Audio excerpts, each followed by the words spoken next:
Can you all hear me, or should I use the mic? Good. Yeah? Okay. Well, welcome, welcome to this year's Shirley Jackson Day celebration. I'm Jenny Rosicki. I'm the director of the John G. McCullough Free Library, and I am really pleased to see you all tonight. There are a lot of people to thank for their help with this celebration, this year's celebration. Let's see, going down from, no particular order, folks, this is just the list. Many thanks to Phil at the bookshop in the back. Wendy over at Moonstones, that's just up the street, for providing the refreshments this evening. Rhonda for curating the show, and okay. Let's see, who else is here? All of our readers this evening. Barry for providing music a little earlier. So thank you to Jay and Barry and Jamie and Brett and Kirsten. So welcome, welcome, welcome. And it feels like I'm forgetting somebody, and our friends at Cat TV. So thank you so much. A little bit of housekeeping. Restroom is at the back, immediately to your right. Exits are on either side here. And I just have a few announcements about other upcoming events with and at the library. One, Townwide Tag Sale Day. That's Bennington, North Bennington, and surrounding areas. We've had some other folks in there too. So you can register your sale at the library until July 13th. Townwide Tag Sale Day is Saturday the 27th from 9 to 3. So for free promotion for your tag sale, stop by the library or go to our website to register your sale. It'll be in the banner. You'll get a free garage sale sign. Come on over. In the Laura Novak Memorial Meeting Room, we'll have an art gallery opening with illustrator Michelle Marie, and her work is so sweet and so touching, and I hope you love it. So there's an opening on Thursday, July 11th, over at the library on the second floor in our new meeting space. So please come on over and check it out. We're going to be doing movie nights on the lawn with the Park McCullough House. The first one, I'm really looking forward to it, is Fisherman's Friends. It's a movie about a sea shanty singing group in Wales. So please come and join us for a really fun movie over at the Park McCullough House. That's free. I think Pangea's doing refreshments. It's going to be a great time. So that's the 19th of July at 7. The next movie night on the lawn is the Bookshop, and that's on Friday, August 16th. That's Battle Day. The day is, most of y'all might have the day off, and come on over, enjoy a movie. And we'll be doing Jumping Worms, why they are, what they are, and why we should care. And that's Thursday, August 8th at 6:30 p.m. That should be right here. If you'd like a flyer with the ongoing and upcoming events, it's in the back. If you'd like a free library account, come see me. I'll get you all registered. And yeah, without any further ado, that was a whole bunch of ado. So without any more, I'm going to pass it on off to Brett from the board of the Shirley Jackson Awards, and he'll be introducing this evening's readers. So welcome, welcome, welcome.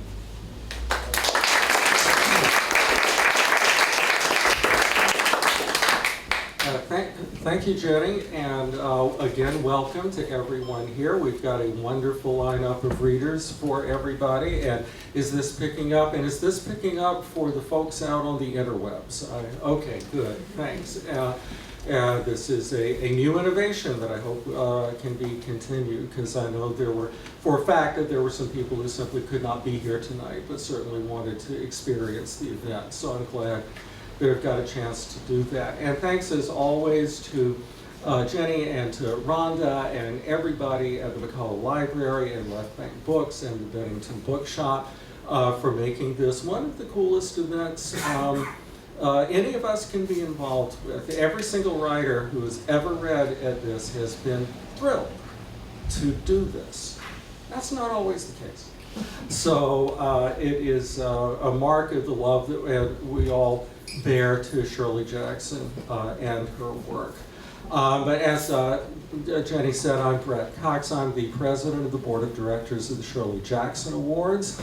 And if you want to know more about the awards, you can go to Shirley Jackson Awards, one word, shirleyjacksonawards.org. You can see the list of this year's nominees. The winners will be announced at a ceremony at the ReaderCon Conference on Imaginative Literature in Quincy, Massachusetts in just a couple of weeks. So we're all very excited about that. A few years ago when I was here, it had been raining and then it stopped, and then for the entirety of the event there was a remarkably stable rainbow that was in the sky. I don't know if that's going to happen, but maybe it will, who knows. So let's get started here. Our first reader, who I suspect all of you know, is Barry Hyman. And Barry and his bass player were giving us that wonderful music at the beginning with possibly the best name ever, Jester Fretless. I think that's a stroke of genius. Well done. Barry is the youngest of Shirley Jackson's 4 children. He's been performing, recording, and teaching music in the Vermont, New York, and Massachusetts area for decades. He is a grant-winning composer. His music can be heard at barryhyman.com or seen on YouTube. So if you want more of those wonderful sounds that you got before we get started, that's where you can find them. And of course, for anybody who hasn't been here before, the event is set up so that everybody is going to be reading an excerpt from the works of Shirley Jackson. And we have 4 readers scheduled for tonight, and there should be time for questions and comments from the audience afterwards. So, as they say, without further ado, Barry Hyman.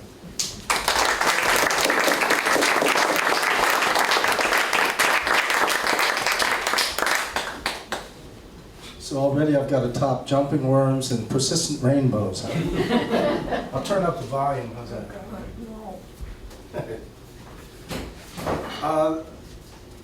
Get out your handkerchiefs. This is a very distressing story. I'm glad I'm going first. Yeah. It's called The Good Wife by Shirley Jackson. Mr. James Benjamin poured a second cup of coffee for himself, sighed, and reached across the table for the cream. "Genevieve," he said without troubling to turn, "has Mrs. Benjamin had her breakfast tray yet?" "She's still asleep, Mr. Benjamin. I went up 10 minutes ago." "Poor thing," said Mr. Benjamin, and helped himself to toast. He sighed again, discarded the newspaper as unworthy of notice, and was pleased to find that Genevieve was bringing in the mail. "Any letters for me?" he asked, more to contribute to some human communication and desire, even so low a one as desiring the mail, than to secure information that he might very well have in a minute. "Anything for me?" Genevieve was too well bred to turn over the letters, but she said, "It's all here, Mr. Benjamin," as though he might have suspected her of abstracting vital letters about business, perhaps, or from women. There were, of course, it was the 3rd of the month, bills from various department stores, the latest of them dated on the 10th of the previous month, when Mrs. Benjamin had first taken to her room. They were trifling, and Mr. Benjamin set them aside along with the circulars that advertised underwear and dishes and cosmetics and furniture. It would amuse Mrs. Benjamin to look those over later. There was a bank statement, and Mr. Benjamin threw it irritably away toward the coffee pot to be looked over later. There were 3 personal letters, one to himself from a friend in Italy, praising the weather there at the moment, and 2 from Mrs. Benjamin. The first of these, which Mr. Benjamin opened without hesitation, was from her mother and read, "Dear, just a hurried line to let you know that we're leaving on the 10th. I still hope you might come with us, and of course until the minute we leave for the boat, we'll be waiting for word for you. You won't even need a trunk. We're planning to do all out shopping in Paris, of course, anyway. And of course you wouldn't need much for the boat. But do as you please. You know how we both counted on you coming, and cannot understand your changing your mind at the last minute. But of course, if James says so, I suppose you have no choice. Anyway, if there's any chance of you and James both joining us later, do let me know. I'll send you our address. Meanwhile, take care of yourself, and remember we're always thinking of you. Love, Mother. Mr. Benjamin set this letter aside to be answered and opened the other letter addressed to his wife. It was, he assumed, from an old school friend because he did not know the name, and it read, Helen, darling, just saw your name in the paper being married, and how marvelous. Do we know the lucky man? Anyway, we always said you'd be the first married, and now here you are, the last. At least Smitty hasn't married yet, but we never counted her. Anyway, Doug and I are just dying to see you, and now that we're in touch again, I'll be waiting for word from you about when you and your new hubby can run up and pay us a visit. Any weekend at all, and let us know what train you'll take. Just loads of love and congratulations, Joni. This letter did not absolutely require an answer, but Mr. Benjamin set it aside anyway. He poured himself a third cup of coffee and drank it peacefully, regarding the department store advertisements superimposed upon the horrors of the morning paper. When he had finished this cup of coffee, he rose and collected the advertisements in the paper and said, when he saw Genevieve standing in the kitchen doorway, I'm finished, thanks, Genevieve. Is Mrs. Benjamin awake? I just took up her tray, Mr. Benjamin, Genevieve said. Right, said Mr. Benjamin. I'll be leaving for the office on the 11:15 train. Genevieve, I'll drive myself to the station and I'll be back about 7. You and Mrs. Carter will take care of Mrs. Benjamin while I'm gone. Of course, Mr. Benjamin. Good. With his little collection of papers, Mr. Benjamin turned resolutely towards the stairs, leaving behind him the breakfast dishes and the coffee pot and Genevieve's incurious eyes. His wife's room was at the head of the stairs, a heavy oaken door with brass-trimmed knobs and hinges. The key always hung on a hook just beside the doorway, and Mr. Benjamin sighed a third time as he lifted it down and weighed it for a minute in his hand. When he fitted the key to the lock on the door, he heard the first split second of stunned silence within, and then the rattle of dishes as his wife set aside her breakfast tray and waited for the door to open. Sighing, Mr. Benjamin turned the key and opened the door. Good morning, he said, avoiding looking at her and going instead to the window, which showed him the same view as the garden that he'd seen from the dining room, the same flowers a little further away, the same street beyond, the same rows of houses. How are you feeling this morning? Very well, thank you. The lawn, seen from this angle, showed more clearly that it needed trimming, and he said, have to get hold of that fellow to do the lawn. His name's in the little telephone book, she said, the one where I keep numbers like the laundries and the grocers. There was the sound of her coffee cup being moved. Kept, she said. It's going to be another nice day, he said, still looking out. Splendid. Will you play golf? You know I don't play golf on Mondays, he said, turning to her in surprise. Once he had looked at her, even without intending to, he found it not difficult. She was always the same these mornings now. And it came as more of a shock to him daily to realize that although throughout the rest of the house she existed as a presence made up of half of recollection and half of intention, here in her room she was the same as always and not influential at all. She sometimes wore a blue bed jacket and had an egg on her tray, and she sometimes put her hair up on the top of her head with combs instead of letting it fall about her shoulders, and she sometimes sat in a chair next to the window, and she was sometimes reading the books he brought her from the library, but essentially she was the same, and the same woman as the one he had married, and probably the same woman that he might bury one day. Her voice, when she spoke to him, was the one she had used for many years, although recently she had learned to keep it lower and without emotion. At first that had been because she disliked the thought of Genevieve and Mrs. Carter hearing her, but now it was because it did so little good to shout at him, and frequently drove him away. Any mail, she asked. A letter from your mother, one from someone named Joni. Joni, she said, frowning. I don't know anyone named Joni. Helen, he said irritably, will you please stop talking like that? She hesitated and then took up her coffee cup again with a gesture that made it clear that whatever she had intended to say, she was persuaded that there was no reason to say it again. I don't know her name, he said patiently, but it was on her letter. She said Smitty wasn't married yet. She said how wonderful that you were married. Would you and your hubby visit her soon? Joan Morris, she said, why didn't you say so and let him... Oh, she stopped. There were no other letters, he said deliberately. I wasn't expecting any but Mother's. Has Mr. Ferguson forgotten you, do you suppose? Or perhaps given up a difficult job? I don't know any Mr. Ferguson. So easily discouraged, he said. It could hardly have been a very passionate affair. I don't know anyone named Ferguson. She kept her voice quiet, as she always did now, but she moved her coffee cup slightly in its saucer and looked at it with interest, the thin cup moving in a tiny, delicate circle on the saucer. There wasn't any affair.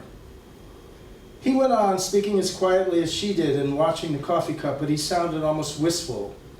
You gave him up so easily, he said. Hardly a word from me, and poor Mr. Ferguson was abandoned. And now he seems to be weakening in his efforts to release you. He thought, I don't believe there's been a letter for nearly a week, he said.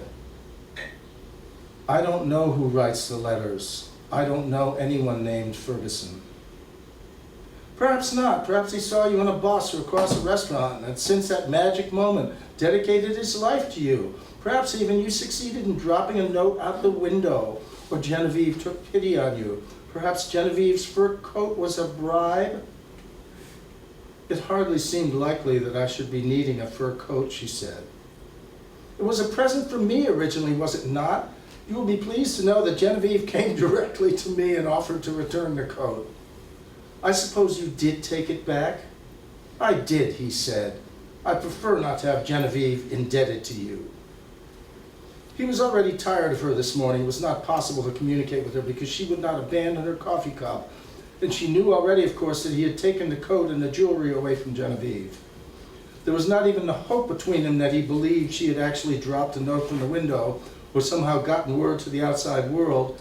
There was not even, they both knew, any way in which she might sit down and hands trembling with nervous glances at the door, set upon paper any statement of her position which might bring someone to unlock the door and let her out.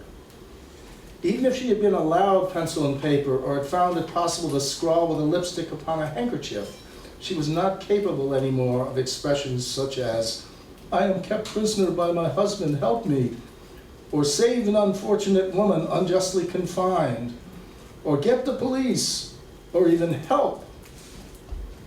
There had been a period when she had tried to force her way out of the room when the door was opened, but that had been only at first.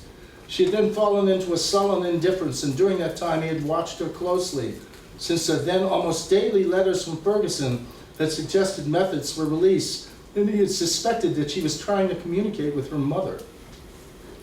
Now, however, in this fairly new attitude of hers, which had begun when she gave away her clothes to Genevieve and began to stay in bed all day, and the letters from Ferguson were not as frequent, he had become easier in his mind about her, and even allowed her books and magazines, and had once brought her a dozen roses for her room.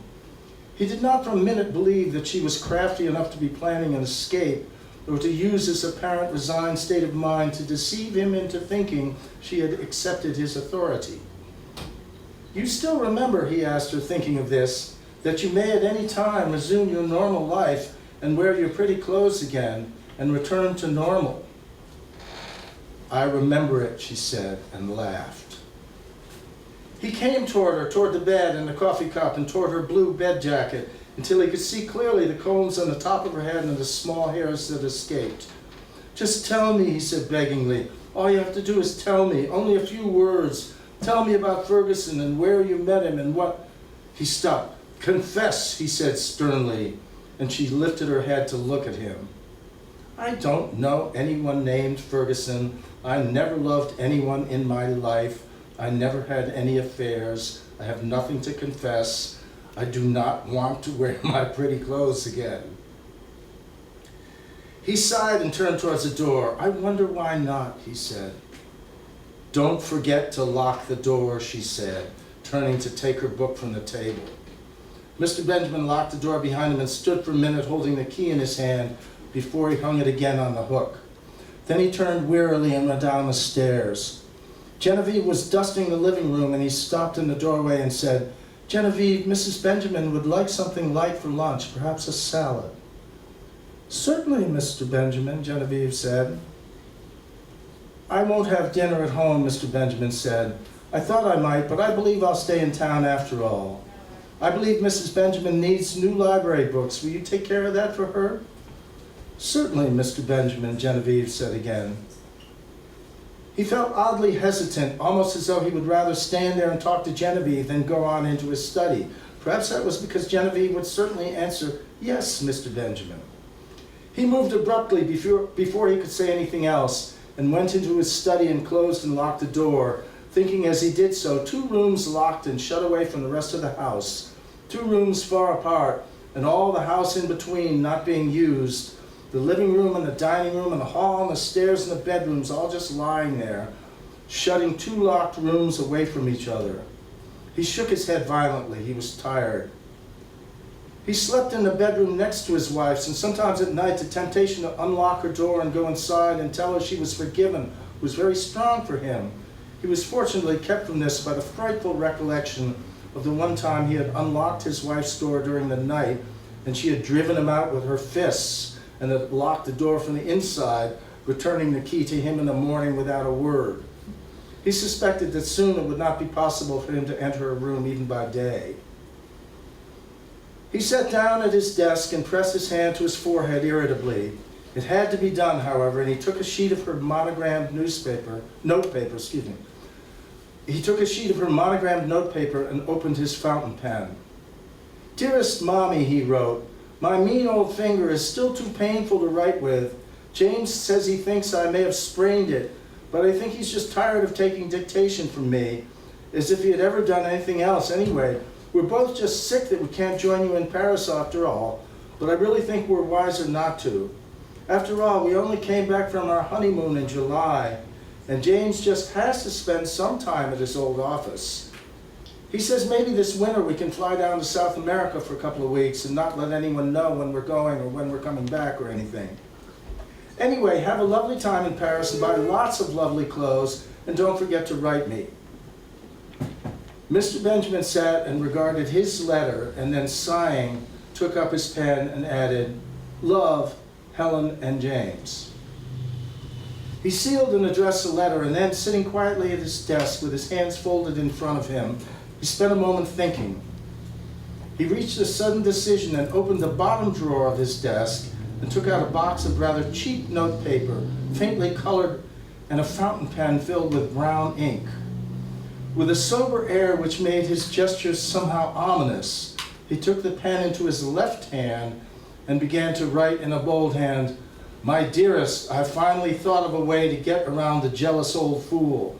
I've spoken to the girl a couple of times at the library, and I think she'll help us if she's sure she won't get into trouble. Here's what I want to do."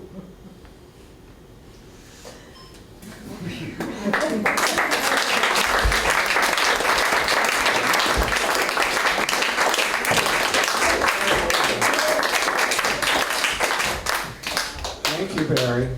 What was that line? "I do not want to wear my pretty clothes anymore." That's why we're all here. Okay, our next reader, we've heard from Shirley's son. Now we're going to hear from Shirley's daughter, Jay Holly, a retired registered nurse who lives in Bennington.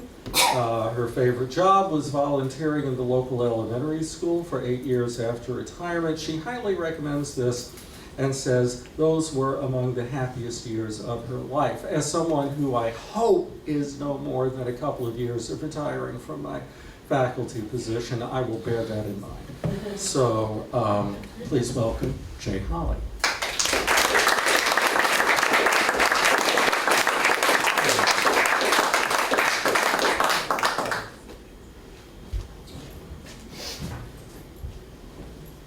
I'm sorry, since I started using the cane, I've forgotten how to walk, oddly enough. I wonder how that happens. I don't know if you'll be able to hear me or not. Okay, Yeah, you have to use it. okay.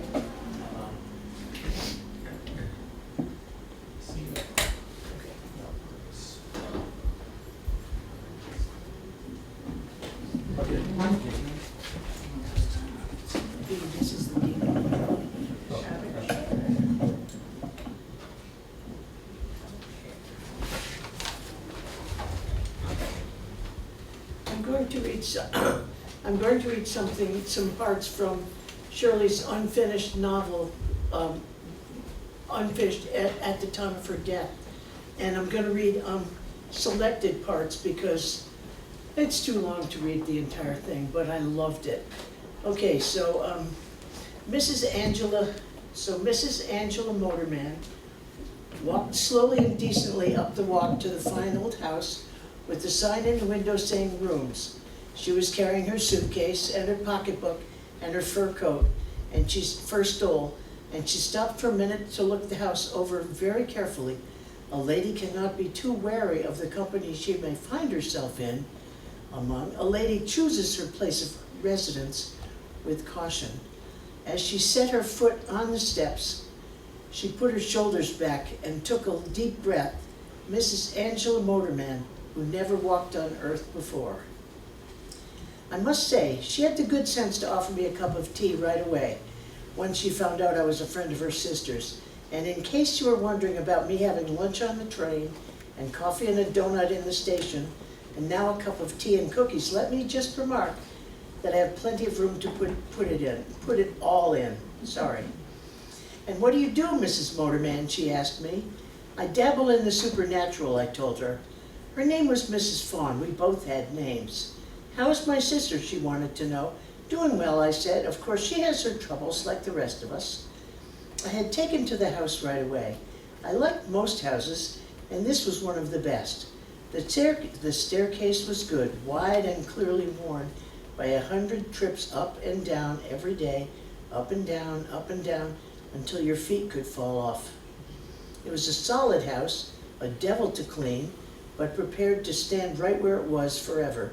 Enough people had lived there to make the air very alive.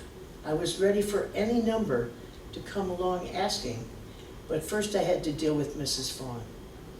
I've just buried my husband, I said. I've just buried mine, she said. Isn't it a relief, I said. What, she said. It was a very sad occasion, I said. You're right, she said, it was a relief. She had a jaw and she served a strong cup of tea, and I would not say a bad word against a woman who put out her own homemade sugar cookies for a guest. I am an excellent cook. The tea was served in the kitchen. As soon as I said I was a friend of her sister's, she said quite rightly, I was just having a cup of tea, come on in the kitchen. When I tried to say it for the first time, I was not actually certain how it was going to sound, because no one had ever said it before in the history of this earth. And I thought to myself, I'm giving birth. I'm Mrs. Angela Motorman, I said. I'm Mrs. Fawn, she said right back. I'm just having a cup of tea. I thought that Mrs. Fawn and I were going to be all right together. I didn't know yet whether she had a silly laugh or went on tapping her fingers on the table, but I liked her kitchen, which had no gadgets, and I liked her stove, which was still warm from making sugar cookies, and I liked her jaw.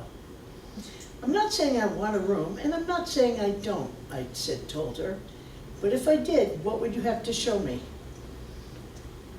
I'm not saying I have a room, and I'm not saying I don't, she said right back, but if you wanted to look, I could let you see a very pretty little place, sorry. Oh, I was going to be all right with Mrs. Fawn. I liked her jaw, and I liked her stove, and I liked her house, and if she wanted to have a little crippled kid, I was certainly not going to stand in her way. It's hard to be a woman alone, I said. And what do you do, Mrs. Motorman? I dabble in the supernatural. My niece had this meningitis, she said, as though I had asked some sort of question. Let me fill your cup. She had this meningitis, and it got to her heart. They knew it was going to, of course, but they never told her. She had it for years before she found out it got to her heart. My uncle fell under a truck, I said. I wondered if I should tell her about my great aunt. I'm sorry about your uncle, she said. Do you want a room or not? I do. And what do you do, Mrs. Motorman? I dabble in the supernatural. Traffic with spirits, seances, messages, psychiatric advice, that kind of thing. I never had one of those before, Mrs. Fawn said. I'm not saying I haven't had all kinds. You rent out rooms, it's sometimes a surprise what you get. I never lived in a room before. You won't find it terribly difficult, she said, not smiling. All you have to do is pay for it regularly. I'd be willing to add some meals, but that would be extra. Perhaps I could give you a hand with the cooking. I'm a fine cook. I'm not sure what that would be extra, too, she said. You may not cook in your room, I promise. You may not smoke in your bed, I promise. You may not make noise late at night, I promise. These are all safety precautions, she explained to me. Thou shalt not, you may not keep dirty pets, I promise. You may not spread any contagious diseases. Although the room I plan to show you has a private bath. Linen provided, we do the heavy cleaning, and anything you raise by way of spirits, you have to put back yourself. Oh, I liked Mrs. Fawn. She turned her head suddenly, and then she stood up and went over to the back door of the kitchen, the door leading outside, and opened it. A little early today, she said, and must have run all the way, which was clearly some kind of joke, because there was laughter. I helped myself to another cookie. And then Mrs. Fawn came back, pushing the wheelchair. Lost my place. There was a ramp built outside the door so she could push it right inside without difficulty. This is my son Tom, Mrs. Fawn said. Tom, this is Mrs. Motorman. Once again, it sounded all right. I was going to learn to answer to it. Hi, the boy said in the wheelchair. He seemed to be about 12 years old. Although it's hard to tell with the boy sitting down. Any cookies left? Oh, I got my share, I said. Someday, if you want me to, I'll make you my special chocolate cake. It's got 5 layers. Okay, he said, and then he laughed. Motorman's a funny name, he said. I just made it up, I told him. You just home from school? I like school, he said, but they're always surprised I'm not smarter because I don't play baseball and stuff. They always think I'm going to be smarter than anyone else, and I'm not. Maybe if you practice, I said. Oh, one kid pushes me down the street every morning, and another kid pushes me back home in the afternoon. They do all the pushing, and all I do is ride both ways, and it's great. But I'm not as smart as they think I ought to be. You're smart enough for your own good, Mrs. Fawn said. She brought him a glass of milk and pushed the plate of cookies a little closer to him. I'll go check on your room, she said.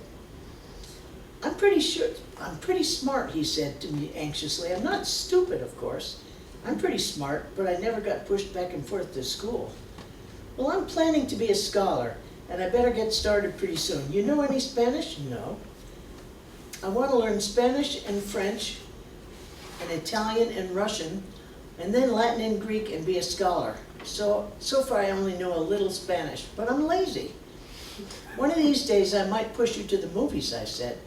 I would like that, he said, perhaps a movie in Spanish or French to improve my accent. We each had another cookie. Then he said, what do you study, Mrs. Motorman? I was married to a painter. Was he any good? No, he was lousy. Is he dead? Yes.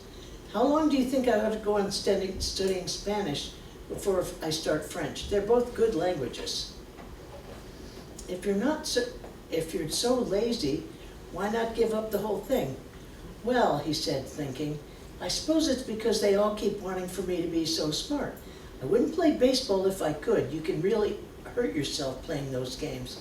But I don't mind being a scholar. Look, I said, I'm not used to talking to kids. Oh, that's all right, he said. I don't know why you can't just sit around and read books. Mrs. Fawn came back and said, drink your milk. And then, your room is ready. She touched the boy on the head and he said, hey, Mrs. Motorman and I are going to the movies someday. And Mrs. Fawn looked at me for a minute and then said, I think you're going to like the room. I'm skipping over her description of the room because I don't. Anyway, I sat in an armchair next to the window of my room, and I was pleased to find that I did indeed look out over the trees and onto the spot on the street where I had stood not long ago, wondering over a name. It's all right, Angela, I said very softly out the window. It's all right. You made it. You came in, and it's all right. You got here after all. And outside the dim, nameless creature named yourself Mrs. Angela Motorman and came steadily to the door. That was it.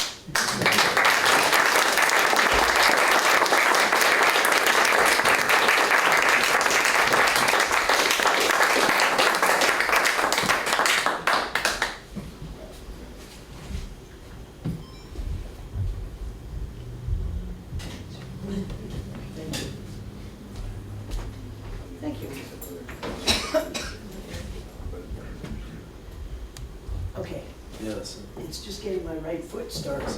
Damn music stands. Well, that too.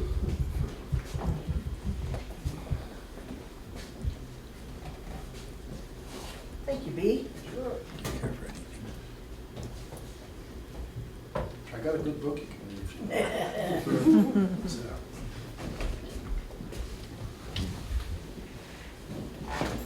Okay.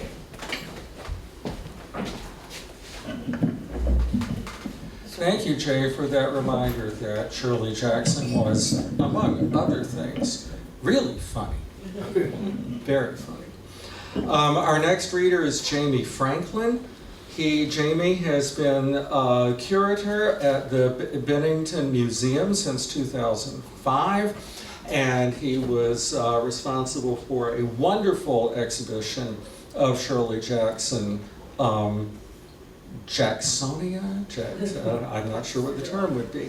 But, yeah, Jacksonia. Yeah, let's go with that. The Shirley Jackson's eldest son, Lawrence Hyman, recently gifted a collection of Jackson's writings, including inscribed presentation copies of her first edition's typescript manuscripts of short stories, novels, and essays, letters to her agents, and personal effects relating to her writing career to the Bennington Museum.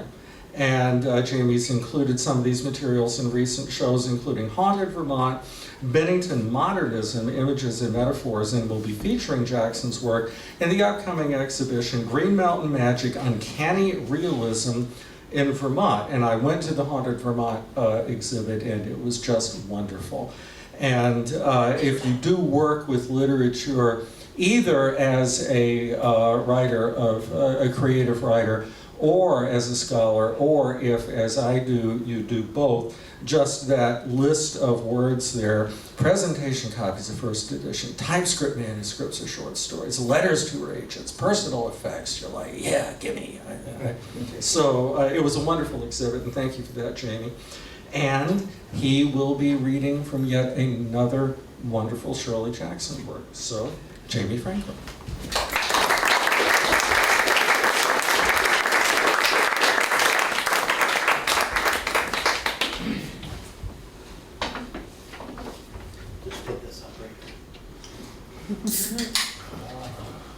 Thank you very much, Brett, and thank you, Jenny, for inviting me. Shirley Jackson Day has been a significant part of my life for the last 7 years. It's an auspicious anniversary. Rhonda and I started dating after Shirley Jackson reading 7 years ago today, so I think I'm very happy to be reading. And it's really been a pleasure to work with Shirley's work over the last few years since the gift of her writings and memorabilia, including things like her haunted music box, the table that she wrote some of her later novels at, and many of the infamous poker games were played at. The poker game will be referenced in the excerpt that I'll be reading to you.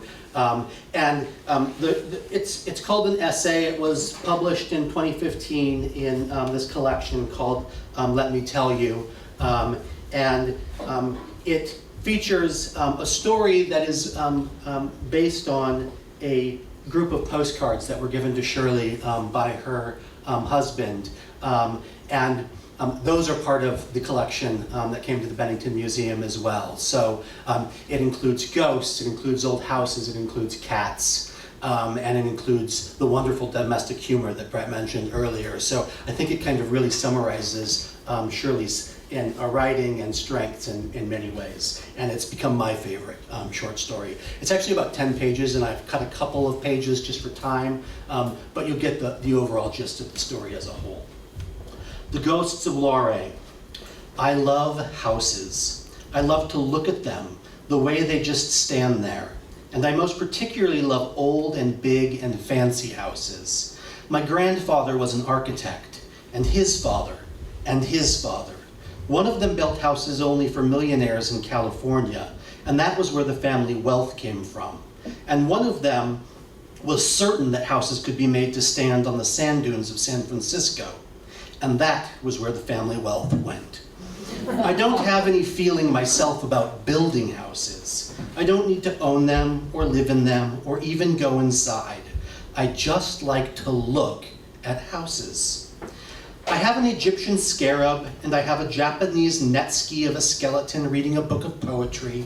I have a crystal ball and a deck of tarot cards, and a lot of tikis and 11 Siamese gambling house tokens, and a book by Ludovico Sinistrari listing all the demons by name and incantation, and an Australian throwing knife, and an incunabulum, and a copy of Villon with shocking illustrations, and a small book by Currer Bell, and an African boat harp, and a skull from the Collier Mansion, and a wishing ring and 3 talismans, one for Thursdays only, and a necklace from the Congo made of tiny carved wooden skulls, and 5 black cats, and an electric frying pan, and 4 children, but I have had no good pictures of houses to look at. This year when I realized this, my husband had already ordered my birthday present, which was to have been a Japanese scroll on rice paper in 11 panels, showing the gradual decomposition of a dead body.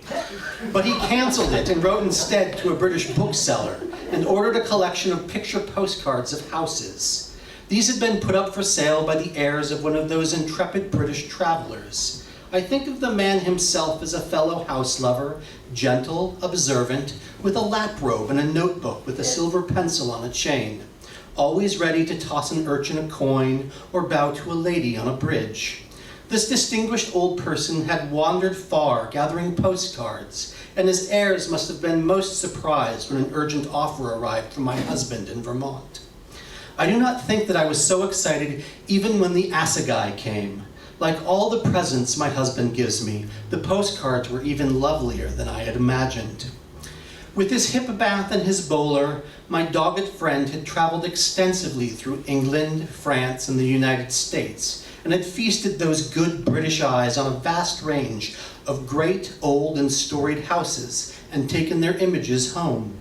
The French houses were lovely, slim chateaux, rising above their little lakes with magic names, such as Annecy and Gruyère and Pontchardin, and the English houses were solid and straightforward, properly surrounded by lawns. And the American houses were lavishly decorated with gargoyles and classical pillars and Gothic turrets.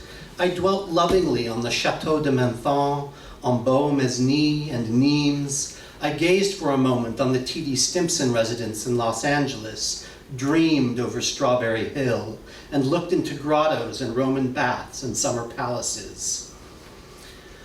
Looking my houses over again, I came to the chateau at Loiret and stopped, surprised. "Look," I said to my husband, "here are 2 people on the balcony at Loiret." "Why not?" my husband said. "They probably live there." "But there weren't people in the picture before." "M.R. James," my husband said wisely. "You've been reading that mezzotint thing." "I haven't. And anyway, his house was only a fine old English mansion. This is the Chateau du Loiret." "They're probably all haunted," my husband said. "No," I said, "not my houses. Not my lovely Menthon, not Ville-Savin, not Beaumesnil, or the James Flood residence in Menlo Park." "Well, perhaps Menlo Park. There simply should not be people on the balcony at Loiret. The windows are all closed and shuttered, and the house is clearly empty, and those people have no business whatsoever to be standing there on the balcony." "Go to bed," my husband said unsympathetically. The next night I looked again, and there were no people standing on the balcony at Loiret. Then a postcard of one of the California houses began to bother me. It was an ugly house, all angles and all wrong. It was sick, diseased, and the photograph of it on the postcard made it look yellow and flabby. "I don't like this house at all," I said, showing it to my husband. "Very nice," he said, reading. I should perhaps say that after having gotten me a crystal ball, he wouldn't let me look in it while he was around. And when the Sinistrari book came, he was unkind enough to refuse to translate the parts left in Latin, although he could have done it perfectly well. Neither has he permitted me to put the Thursday talisman into his pocket on Thursday, which is his poker night, although every Friday morning he is forced to admit that he could have used it. "I don't like this house at all," I said again. "I wish I would go away and not stay with my other houses." "Throw it away." "But I can't, of course. That nice old man gathered it for a reason. He liked houses. And what would he think of me if I took took his houses and started throwing them away. He might want them back. Very nice, said my husband, reading. And the encyclopedia isn't any help because this house is in California. And when that encyclopedia was written, there wasn't any such thing as California. And if you didn't insist on having just the 11th edition, amateurs, my husband said, nothing after the 11th can properly be called an encyclopedia. But suppose I want to find out about this house in California. California, said my husband, suddenly alert. Are your mother and father coming again? No, I said, but of course you're right. I shall write my mother tonight about this house. If it exists in California, she may know it. Thank you, my dear, for this splendid suggestion. Very nice, said my husband, reading. I had not much time to look at my postcards for the next few days after writing to my mother in California, because my husband gave me a book called Some Haunted Houses of England and Wales, and I got involved in solving the mystery of Glamis Castle. As a matter of fact, I had almost forgotten writing her at all, and when her letter came, I was pleased because I thought she was sending me the recipe for my grandmother's nut cake, but she only wrote that yes, she remembered that horrid house in California very well, although she was surprised to know that there were any pictures of it still around. My great-grandfather had built it. She remembered when the people of the town got together one night and burned it down. The next day, my husband and our older son, Laurie, came home from a walk and brought me a hickory leaf to use as a bookmark in Some Haunted Houses of England and Wales. There was no one on the balcony at Laurie. I found out about a haunted house in England where they had an heirloom skull kept in a box on the mantelpiece, and I told my husband about it. Whenever they try to get rid of it, I told him, there are thunderstorms and the roof blows off and the cows are barren until either they go and get it back again or it rolls back by itself and gets into its box. You have a skull from the Collier Mansion, my husband pointed out. It sounded right. We could get Laurie to put it in a bag or something and take it over and throw it in Lake Perrin, I said. Then we would have thunderstorms and the roof would blow off and I guess all the cats would be barren. That's good, my husband said jovially. That part about the cats being barren? You call Laurie while I get the stepladder. The skull sits on the top shelf of a bookcase on top of a volume of Dr. Dee's Actions with Spirits. I called Laurie, and when he came, his father said, help me with this ladder. We're going to take Mother's skull and put it in a bag and throw it into Lake Perrin so there will be thunderstorms. All right, Laurie said, except we're going to look kind of silly throwing Mother's skull into Lake Perrin. People fish in Lake Perrin. But it would not come down. Neither would John Dee. My husband pulled and tugged and tried to shake it loose. And then Laurie got up on the stepladder and hit it with a broom, but it would not come down. Well, my husband said at last, I guess we'll have to put up with the kittens. We're better off anyway, Laurie said. If anyone had seen us going around throwing skulls into Lake Perrin, they might not have liked it. People swim in there too, you know. Let me show you the letter I got from my mother, I said. She forgot about my grandmother's nut cake again. Laurie can throw something else into Lake Perrin. Kittens, my husband said. Certainly not. Laurie, look and see if there are any people on the balcony at Laurie. Laurie looked. Yeah, there's a couple of people, he said. I raced to his side, and indeed, the same two people were standing on the balcony. I began to wish that my English colleague had chosen his postcards a little more carefully. For a long time, I watched for the people to return to the balcony at Laurie, but no one appeared. A nun kept looking out the window of Balachin House, and that crazy buttress on the Priory, where Charlie Bravo died, came loose at one end and was just hanging there. And when I used a magnifying glass, I could see Mrs. Cox looking out from the upper window. And once, she waved. I didn't like having Miss Cox wave at me. For one thing, the last person I seem to remember Mrs. Cox waving at was murder victim Charlie Bravo in 1876. I had a postcard of Borley Rectory and another picture of Borley Rectory and Some Haunted Houses of England and Wales. And the picture in the book was all right, but on the postcard, a dining room window kept coming open. And all the careful bricking over they had done was wasted, because I could see clearly into the dining room. And what they must have thought in there, with me looking into the dining room through a magnifying glass, I can't imagine. There was something gibbering on one of the battlements in Menthon, and over at Chateau de Kergry, the stones from that round tower at the end kept falling and falling. I wish that skull would come down, my husband said several times. I don't like having it stuck up there. That skull was the first present you ever gave me that didn't have bookworms, I said. Oh. I just wish it would come unstuck, he said. I was afraid that with the postcards going on the way they were and the skull stuck up on top of John D., we might have some kind of trouble, even a poltergeist manifestation. But all that happened at first was that Laurie's goldfish died, and that could have been because there was too much chlorine in the water. I have never liked the theory that poltergeists only come into houses where there are children, because I think it is simply too much for any one house to have poltergeists and children. So one morning when everyone was out and the cellar door began to bang itself open and shut regularly, I was so angry that I looked up an incantation from the demon Vapula, who appears in the form of a lion with griffin's wings and drives away evil spirits. And I typed up the incantation, the one beginning Cara cerno sito sirna, and stuck it into the cellar door with a piece of Scotch tape. And then I nailed the door shut and it stopped banging back and forth. I had to get out another incantation, the one for the demon Andrealphus, and when the sugar bowl got itself hurling back and forth across the kitchen, and I typed that one up and taped it to the sugar bowl, and then later another one on the toaster which kept popping by itself. And when the children came home from school for lunch that day, they went around the kitchen reading the incantations out loud and giggling. During lunch, a crashing started upstairs, and I sent Laurie up to see if we needed another incantation. But it was only my cat, Kuili, trying to get into the back copies of the New Statesman and Nation, which she likes to tear up and eat. She was pounding with her head against the screen I used to cover them.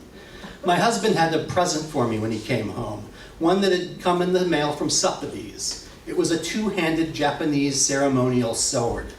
One of the dogs came home with a bone he had dug up somewhere, and when I looked at the bone closely, I saw that it had teeth. I am going to put my houses away, I said to my husband. I can't get my housework done.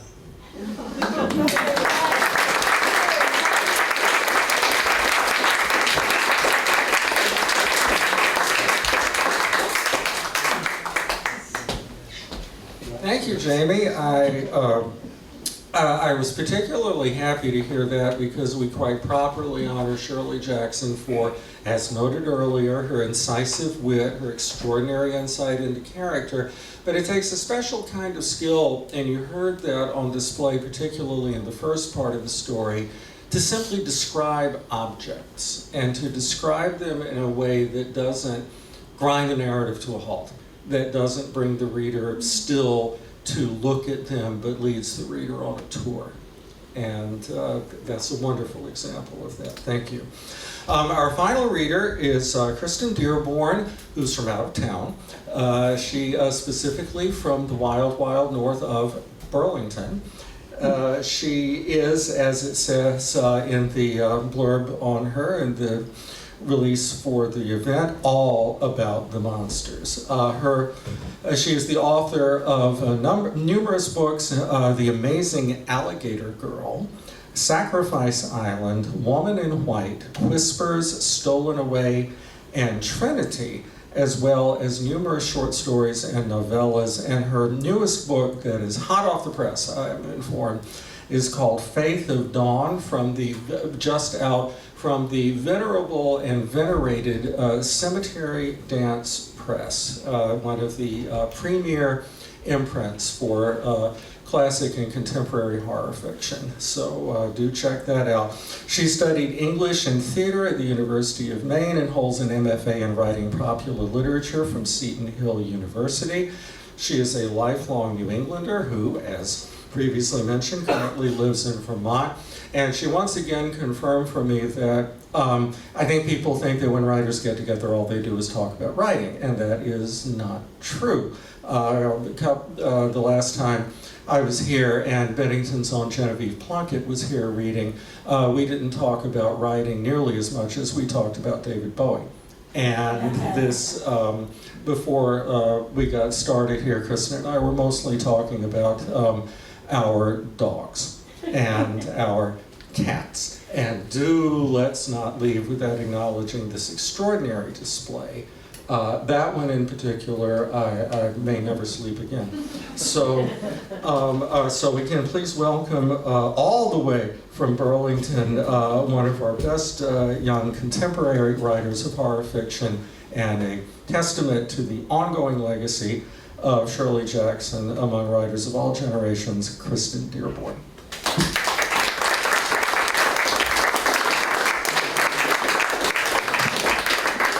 Down a little bit. Thank you so much for having me. I was pretty delighted to be invited to come and read for you all today. In 2022, I was invited to contribute a novella to an anthology that Cemetery Dance was putting together. They did one novella from each of the New England states. I was given Vermont. My assignment was Vermont horror, and I could go with that and do whatever I wanted. My research led me to the Bennington Triangle, and I quickly learned that Shirley Jackson had also been inspired by the Bennington Triangle. And in 1946, there was a Bennington College student who put on her red jacket, went for a hike on the Long Trail, was never ever seen again. There were several other disappearances in this area around that time, but that was the one that stuck with Shirley and inspired her second novel, Hangs a Man. The back cover copy, I'm going to be reading from that tonight. The back cover copy is 17-year-old Natalie Waite longs to escape home for college. Her father is a domineering and egotistical writer who keeps a tight rein on Natalie and her long-suffering mother. When Natalie finally does get away, however, college life doesn't bring the happiness she expected. Little by little, Natalie is no longer certain of anything, even where reality ends and her dark imaginings begin. So I'm going to read a relatively short piece of the novel Hangs a Man from about the middle of the book where Natalie is writing in her journal. Natalie's journal, middle October. I suppose you've been wondering for a long time, my darling Natalie, what I can find to be thinking about. I suppose you have even noticed Natalie seems so strange lately. She seems so withdrawn and distant and quiet. I wonder if Natalie is coming along all right, or if there's something troubling her. Perhaps you've been thinking, dearest, that Natalie had something she wanted to say to you. Perhaps you thought, Natalie is frightened, and perhaps she even thinks sometimes about a certain long ago bad thing that she promised me never to think about again. Well, that's why I'm writing this now. I could tell, my darling, that you were worried about me. I could feel you being apprehensive, and I knew what you were always thinking about was you and me. And I even knew that you thought that I was worried about that terrible thing, but of course, I promise you this, I really do. I don't think about it at all, ever, because both of us know that it never happened, did it? And it was some horrible dream that caught up with us both. We don't have to worry about things like that. You remember, we decided we don't have to worry. No, what I've been thinking about is something entirely different. I have been thinking, and this is very hard to say, so be patient with me, about the beautiful, wonderful, exciting things that are happening. That doesn't quite describe it. Look, let me say it like this. When I came here to college, I was all alone, and that bad thing had just happened, and I had no friends, and no one to think about, and I was always frightened. Now, all of a sudden, I find that I am walking around in a world very full of other people, and because they are all frightened too, I can afford to be frightened. And then once I know I am frightened, then I can go ahead and forget about it and start looking around at other things. And of course, now I know that it isn't important about other people, and that only the people who don't dare be all alone need friends. I don't suppose I will need any friends or anything for the rest of my life, now that I am not frightened. But of course I think sometimes, thank heaven no one will ever read this but you and me, my dear, about being in love, which is something I hardly expect ever to happen to me, but I think I have just a slight idea from the way I feel about other things, what it would be like. I think, for instance, that no one can really love a person who is not superior in every way. Oh my. For instance, I know from how I feel about people who are superior to me in some things, just exactly how I would feel about someone who is superior to me in everything, which of course would be the only kind of person that I could really love. I wanted to tell my father about this, and I wanted to tell Arthur too, but of course it isn't really possible to go up to some man and say that you could never really love any person who was not superior to you in everything and let them see clearly that they are not that. I wish I knew why I were so excited all the time. I keep thinking something is going to happen. I keep thinking I am right on the point of telling someone all about myself. I wonder what I would say to a psychoanalyst. I wonder where people find words for all of the funny things inside their heads. I keep turning around in circles and finding how well things fit together, but nothing's ever complete. I think if I could tell someone everything, every single thing inside my head, then I would be gone and not existing anymore. And I would sink away into that lovely nothing space where you don't have to worry anymore and no one ever hears you or cares, and you can say anything, but of course you wouldn't be anymore at all, and you couldn't really do anything, so it wouldn't matter what you did. Of course I realized that the first thing to do, if you wanted someone to tell you everything, would be to make your minds go along together, so that if, for instance, a psychoanalyst wanted me to tell him everything in my head, he would have to be very close to me so that our minds were running exactly together, coinciding, and what I told him would not be told really, but only an echo of the way both of our minds were going and would sort of cancel out. And there, you see, is what I mean by superior.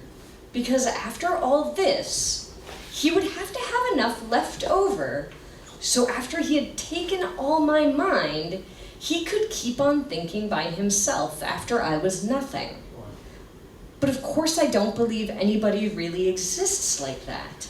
And all these people like Elizabeth who talk about going to a psychoanalyst don't want this at all. Or perhaps their minds are so little and move on such a small amount of energy or space that a psychoanalyst could just use a little bit of himself to capture them and have plenty of mind left over, so as not to be absorbed in them at all particularly.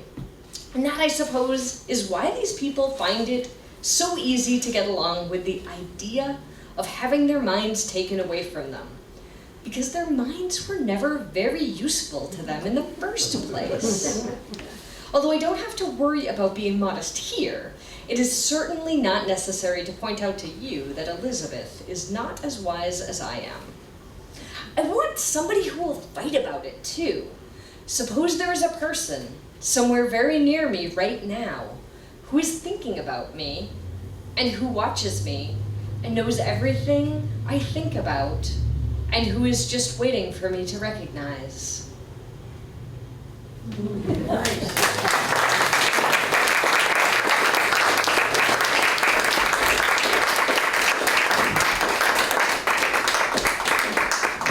Thank you, Kristen. Thank you. We, I believe, have time if anybody has any questions or comments for any of our readers. Questions about their readings, why they chose what they did. More thoughts about Shirley Jackson? Anyone? Oh, come now. I am curious, Yes. when you said that you may never sleep again after you saw that picture, Uh-huh. wait, was it the flirtatious cat? It's that great honking big cat right Oh, there. yeah, okay. That one. No, that's a great picture. That's just a wonderful picture. I just hope that my cat never looks like that. And I hope yours doesn't either. Okay, so again, questions, comments. You're all, perhaps Shirley's work just speaks for itself. That's entirely possible. Yeah, oh, here, yay, we don't have to sit through questions. Well, in that case, I'm sure our readers would be happy to answer questions if you have them for them individually, but if not, thank you all again for coming out for this wonderful event. I don't think we got a rainbow, but we got quite a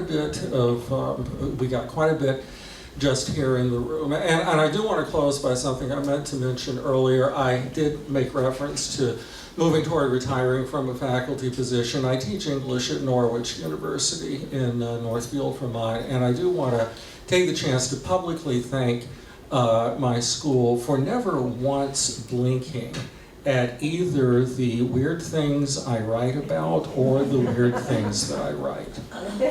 That also is not always the case. Thank you all very much.